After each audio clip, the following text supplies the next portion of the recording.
All good. What up, world? It's your boy Mark Walter Ward, Superfast Show, Superfast Network. Today we got legendary drummer, Beastie Boy, Fort Minor affiliate, member of Cypress Hill, Eric Bobo. How you doing today, sir?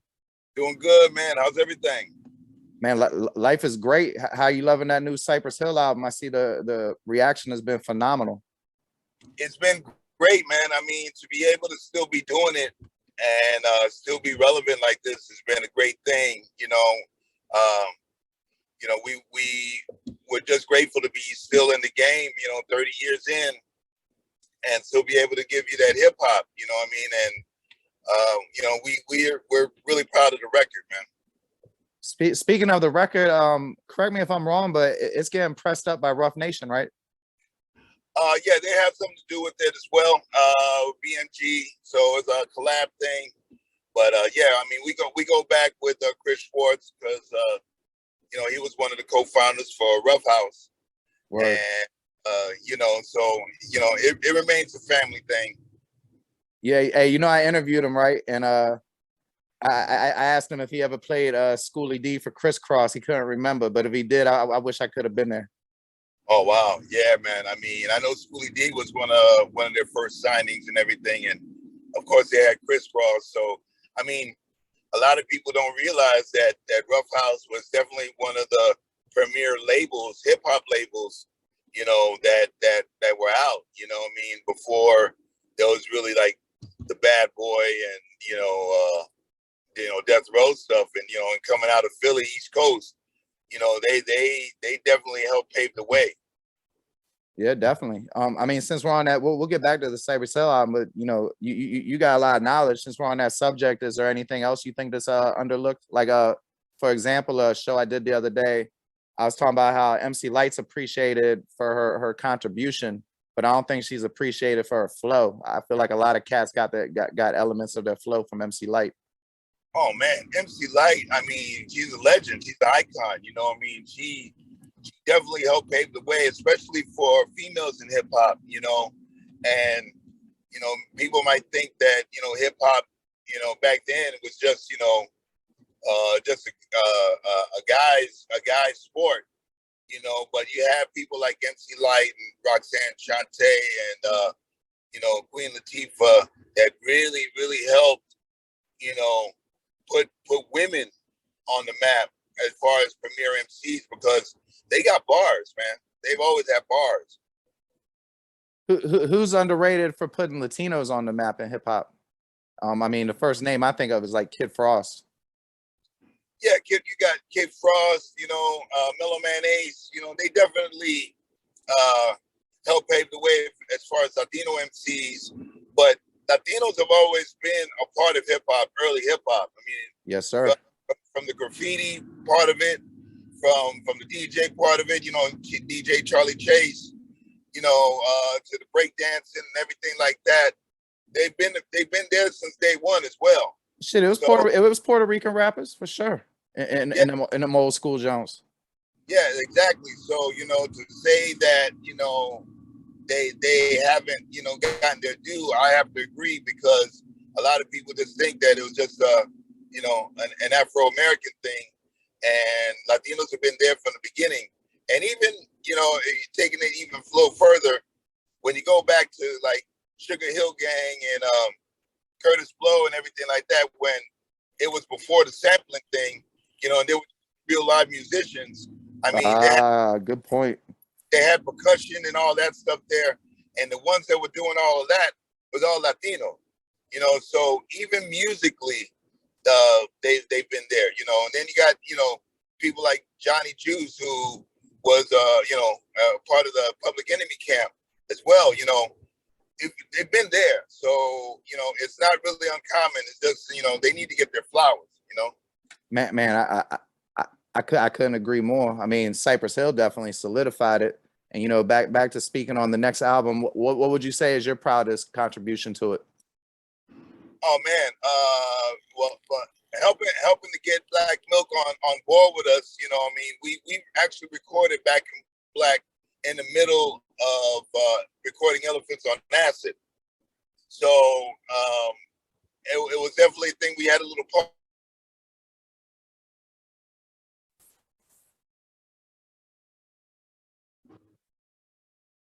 Yeah, my fault, man. We cut out for a minute, but you was talking about how much of a blessing it was to bring Black Milk on the project. Yeah. I mean, Black Milk, I was, we actually were recording Elephants on Acid, last album that we did like 4 years ago with DJ Muggs. And we had a little pause in that. And then we were looking, we were on a roll and looking for other people to kind of work with, to keep on making some music. And I was a fan of Black Milk from, his stuff that he's done with Random Acts and Sean Price and his affiliation also with Jay Dilla. Apollo Brown, all that good stuff, yeah. So I knew that it would be really dope, and plus Cypress is really like, for me, in my opinion, a group that works well with just one producer on the project. We've always had that, except for the album Rise Up, that there were multiple producers. But what Black Milk was able to contribute made it golden, you know what I mean? And then, he's also really, really cool with instrumentation, live instruments and everything like that. So I know you love that. And that's where I'm from too. I mean, before doing all this stuff, my background is like Latin jazz fusion, because of my dad, right, Willie Bobo. So, just to have him have that, to be able to, tune in on some of the things, and yet, keep it, with that Cypress flavor, but put his spin on it. So I think that just have him on board was just incredible, and you see, how it came out. Word. One of the songs I particularly love, I'm a big Dizzy Wright fan, but also the feature with Demrick. How'd they get involved with the project? And what was your reaction when you heard Dizzy's verse in particular? Oh man, well, first Demrick, he's definitely a fire MC, and yes, he's sir. definitely part of the family, and he's been a part of the camp for a minute now. So to have him, just be able to bless us was great. I mean, he's a premier hook writer as well. He writes some dynamite hooks beside verses. So it was just a given to have that, and Dizzy, who is another powerhouse MC and needs to get his just due as well as an MC. And the way that he came off, it reminded me of like old Dizzy Wright, you know what I mean? Like, he's got bars, man, and just to have him, be able to bless us was great. We're not really a group that relies a lot on features, so you have to put the right feature in to make it make sense. And I think that what both of them did was phenomenal, and it definitely added to what we were given. Hey, speaking of features, and this may be our left field, and I might got this wrong, but I remember there was like a Cypress Hill single in the 90s, and it was a maxi single, right?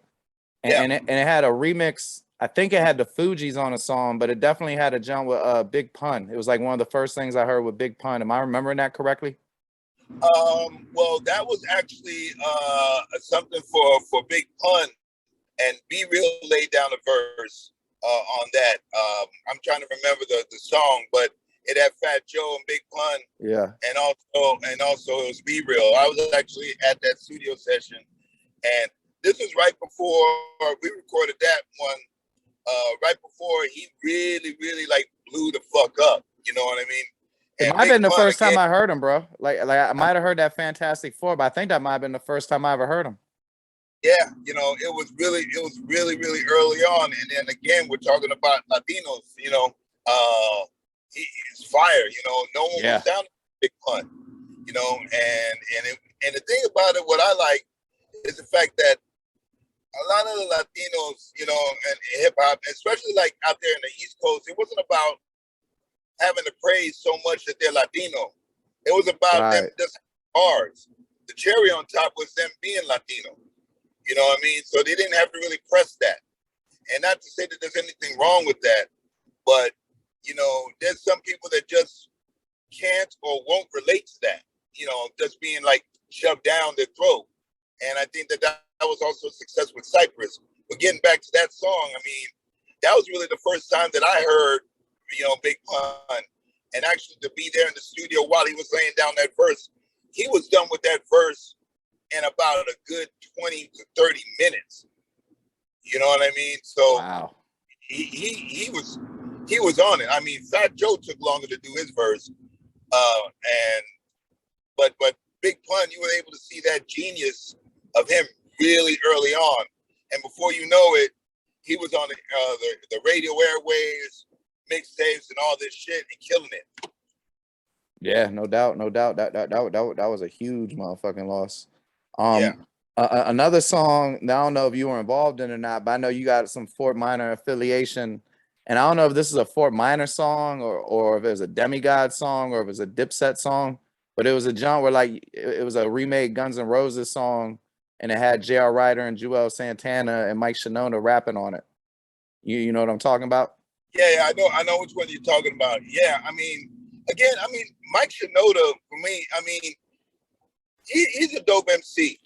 Yeah, he killed that shit. That's one of my favorite songs, and I always wondered how that came about. And my fault to interrupt you, but after you tell the story, do you know if there was any talk of a whole project involving Dipset? Because they sounded good together. I don't think that they did a whole full project, but again, you know, that just goes to show you the respect that people have for Mike, you know, with his bars. You know, I mean, he was a student of hip hop.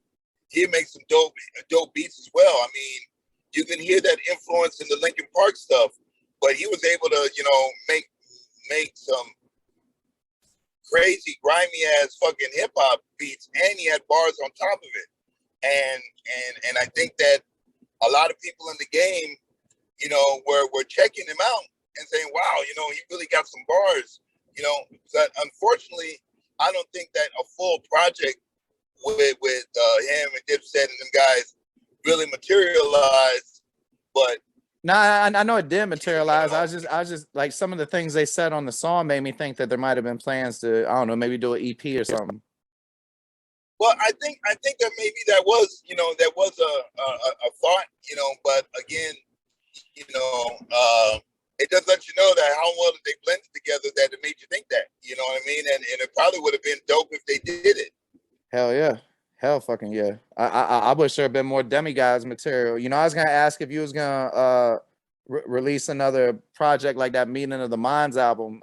Speaking of Demigods, I thought they did. I thought they crushed their part.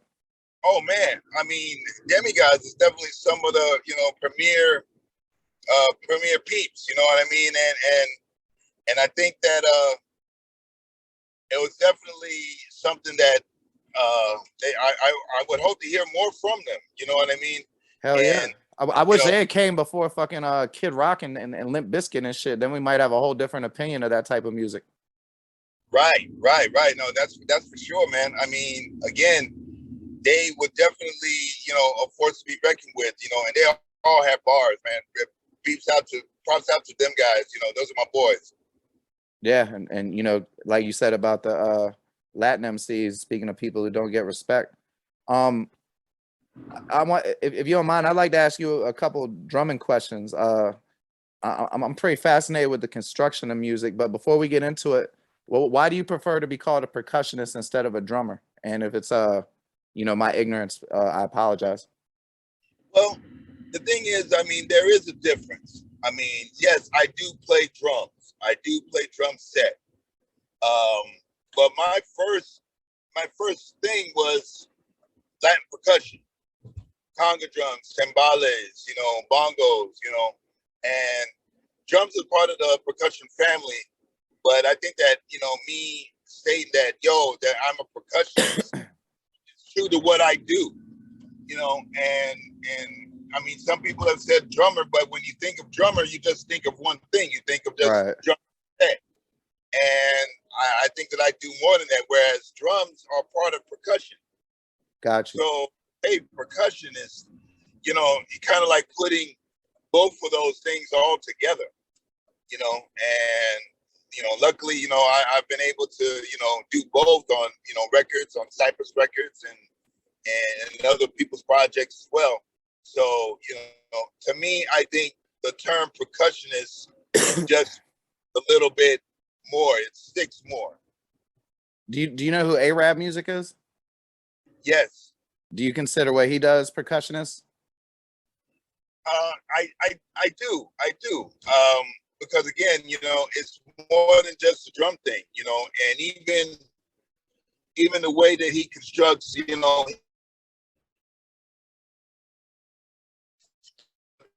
constructs his music. Talking about Arab Music on the MPC machine.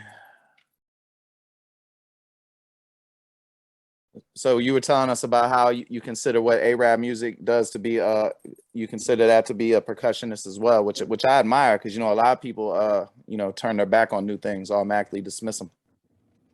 I mean, yeah, I mean, to me, it's a part of percussion, and I think that anyone that's musically open to that and open to like using different sounds and different drums, different drum instruments, and everything like that, you know, has the right to have that, you know, percussionist tag on them, you know, which is not a bad thing. You know, I mean, and you know, when you use a drum machine or everything like that, and you're adding like little conga drums, or little bells, and everything like that, you know, at least you're open to those kind of sounds. And that's not to say that some people that use that are percussionists, but they're open to that sound, and they lend their ear in a percussive way.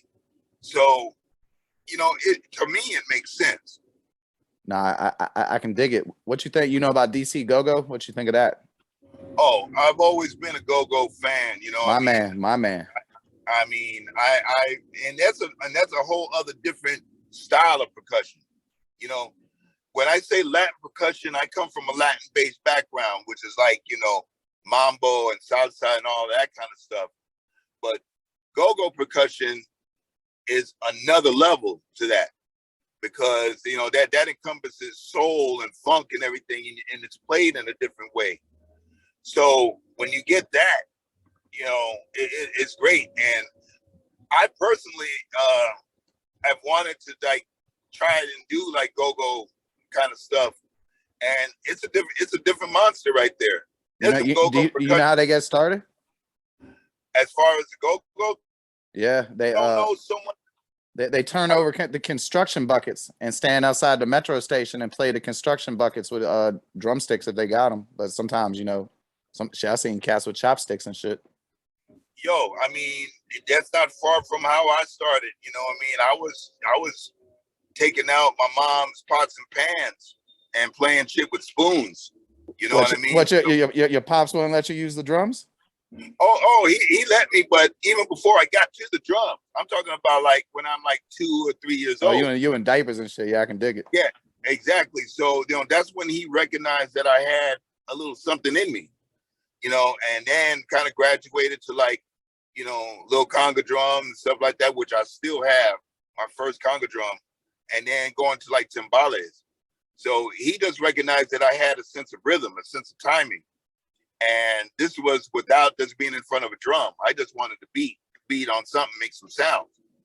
So for that, you know, I can relate, you know, because some of those people that to this day that they beat on them buckets, I mean, they're killing it.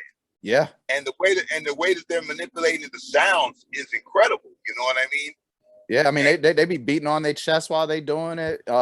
You know, got rings on their fingers, hitting the metal railway.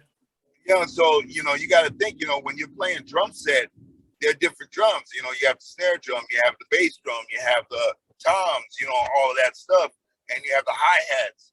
So you got to try to emulate all of those sounds on the bucket, you know. So, you know, with doing that, you got to be, you know, you got to be on it ear-wise, you know what I mean? Right. And yeah, I mean, I've even tried to do stuff on the bucket, and that, you know, that's the same thing that I would be thinking about. Like, what am I going to use that's going to emulate the hi-hat? Or what am I going to use that's going to emulate, you know, the bass drum? How am I going to, you know, kind of have the bucket between my legs to get that bass from the bottom, you know what I mean? So it's a technique, it's a skill, man. Word. Hey, speaking of technique and skill, my wife was a classically trained pianist and was in marching band and everything, and she did percussion, but she used to always hurt her hands, and she's curious, how do you, I guess, hand maintenance?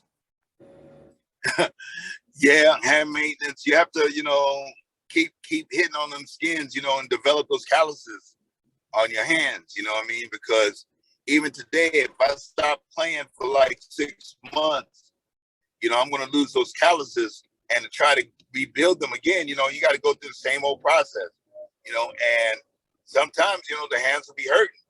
So you got to definitely have hand maintenance, keep on practicing a little bit, have your hands really get used to those skins, there's certain ways that you got to hit the skins. So, Word. you gotta, you gotta be up on that. So, it's a process. I'm sure. We keep bringing up your pops, and I know who he is. I've been listening to Willie Bobo for at least 30 years. But for those who ain't aware, could you give a brief summary about who he is, and then maybe a story about him that I wouldn't know, that's not public consumption? Well, my father, Willie Bobo, was, definitely considered one of the, greatest percussionists of his era. He was voted like best percussionist in the world by Downbeat magazine when he was 18 years old. Damn. He was playing with Tito Puente when he was 20 and stayed with Tito Puente for like 5 years. So a lot of those, songs like Oye Como Va and, all those kind of things like that. My dad was on the originals of those. And he was able to blend in his love of Latin music and jazz. So he was also featured on a lot of jazz records as well. So, he lived up until he was 49 years old, but he played on so many records and basically lived a lifetime in that short amount of time. And I started playing with him when I was 5. And I played with him up until he passed, and I was 15 when he passed. So, he was definitely a teacher, and a lot of dope musicians came through his school. Like, you think, like Chick Corea, world famous Chick Corea, was in my dad's band when Chick was 17 years old. Wow, I didn't know that. You know what I mean? So he definitely was a school to a lot of musicians, and he recommended a lot of musicians, to other people. Like, a big recommendation of Miles Davis was Chick Corea. Oh, wow. You know what I mean? Oh, so that's a great story right there. Hell yeah. Yeah. So, and he's coming from a time that there was so many iconic musicians at the time that would later become legendary. Right. He lived through that time. Birdland was going on. Dizzy Gillespie's, the Charlie Parker's. Duke Ellington like down in DC on U Street. Yeah. Yeah, to all that, and he always had his ear to the street. Always had his ear for up and coming young musicians, and he always gave them a shot. If you went through the school of Willie Bobo, by the time you finished with him, you was ready for anything. Damn, that's that man. That I don't even know what to say. That's super. What's up? I put my wife onto him, and she like I said, she's a big music fan. Like a musician fan, and she must have spent like 4 hours watching Willie Bobo videos on YouTube. There are some outstanding live performances. Yeah, he was a premier entertainer, showman, musician. He encompassed all of that, and oh, definitely the way he was moving when he was playing the drums, when he was on the lead. Yeah, you couldn't take your eyes off of him. Exactly, and he had that kind of appeal, and for me, that was part of the magic as well. He was just incredible in what he did and what he was able to accomplish musically. And even though, it was a short amount of time as far as in life years, what he did musically, spanned decades. Yeah, the impact is a hell of a force multiplier. Yes, The sir. last thing I'm gonna ask you about drumming. On the online drumming community, there's been a debate, and I'd never heard of this first person about who's the best drummer ever between Ginger Baker and John Bonham. Wow. Well, for me, Do you know Ginger Baker? Because I'd never heard of Ginger Baker. oh, Ginger Baker, he was the drummer of Cream, and also he did some stuff with Fela Kuti. Okay. And Ginger Baker was, he definitely enjoyed being surrounded by dope musicians and was definitely influenced by different musicians, different African musicians, different drummers, different rhythm drummers, And now, not to say that all of them were well known, but you have some dope drummers. I mean, from Fela Kuti, he had some dope musicians playing in his band. So he lent his his ear to that, and definitely was part of like the Afro beat thing, that we all know now. He was definitely part of all of that.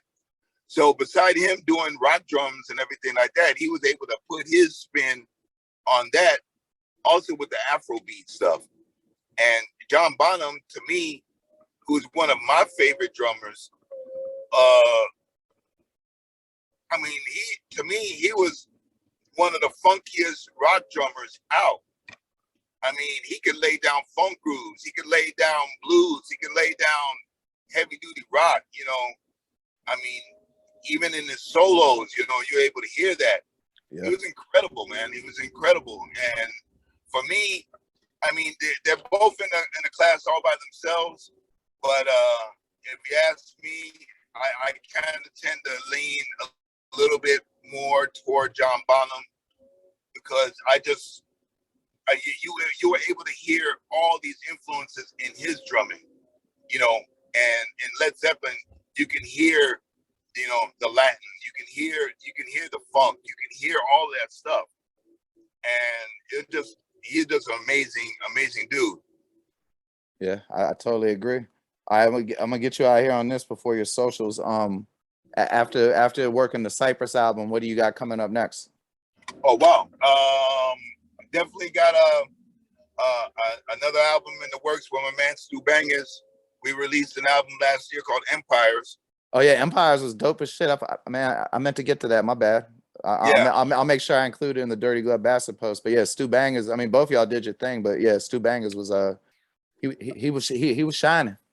Yeah, and the thing is like how that all came together, from the pandemic, and able to get all the caliber of MCs that we did was a blessing, man. And right now, just finishing up an Empires album with Psycho Les.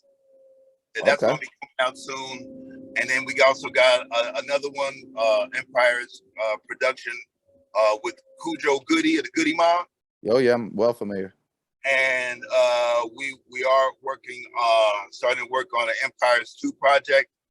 And also Cypress, we've also started working on the next album, and that's going to be produced by DJ Muggs. So besides that, and the touring, a new Cypress Hill documentary coming out, 420 on Showtime, and going out on the road with Slipknot and doing all this stuff. I mean, it's going to be a busy year. Shit, I see. Ain't no slowing down. Shit, you making up for that pandemic time, huh, bro? Oh yeah, man. You know what? The thing about it was like, even working through the pandemic, it was like, yo, man, I mean, you can either just sit down and do nothing and twiddle your thumbs, or get some work done. You know what I mean? So it wasn't about like when the pandemic's over and now I'm going to start up. No, we was ready. So we had to do it. You can't stop the bum rush. You know what I mean? You can't be complacent and think that, you could just sit down and not do anything. That was the perfect time, because nobody was doing nothing. Nobody can go anywhere. Nobody can go on tour. Oh, you preaching to the choir, bro. I know you can't look down because you're driving, but all this shit behind me, this was 2 bookcases. I was just doing struggling freelance journalism, and I was like, fuck it, I don't got shit else to do. I might as well start a podcast. Now I'm doing shit with like NBA players and shit. And that's the thing. So it was the time to be creative. And I think that the independent people, it was their time to shine. So a lot of stuff that you may not have thought about doing or were barely thinking about, you had to put into motion. You know, bills still needed to be paid. You know, commitments still had to be fulfilled. Word. So, you know, for those people that were able to keep working and do something during the pandemic, which affected the whole world, you know, now you can like say, yo, you know, I did it. I was able to, you know, overcome this, you know, and now that things are kind of opening up, you're already in your lane. You already got a thing. You're not having to start from scratch. So Exactly. I think that was a big point. Hell yeah, definitely. I couldn't have said it better myself. Well, shit, thank you for your time. I really appreciate it. But before we get out of here, what's your socials or the best place for them to find you and your music? All right. You can catch me on Twitter at Eric Bobo.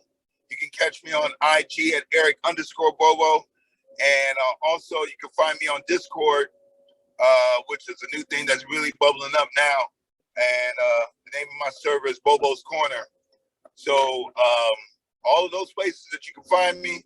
And also check out the Dr. Green Thumb show that I do with Be Real. You know, that goes on Monday through Friday on Be Real TV and on YouTube.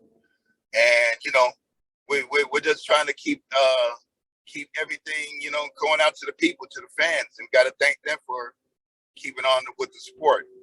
Yes, sir. Hey, since you brought it up, while y'all at it, why don't y'all pre-order the Dr. Green Thumb Funko? You can pre-order on Amazon, Walmart, Target, all that. I done pre-ordered 3 for me, so. All right. Good deal, man. Yeah, that's the way.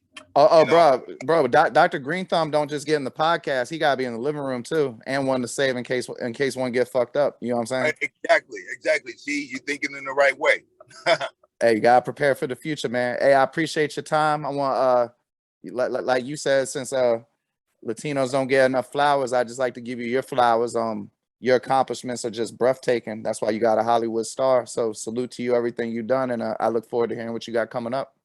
Thank you very much, man. Thank you for having me, man. Good luck with everything. Yes, sir. Thank you, brother. You take it light. All right. Salute. Yes, sir. Peace.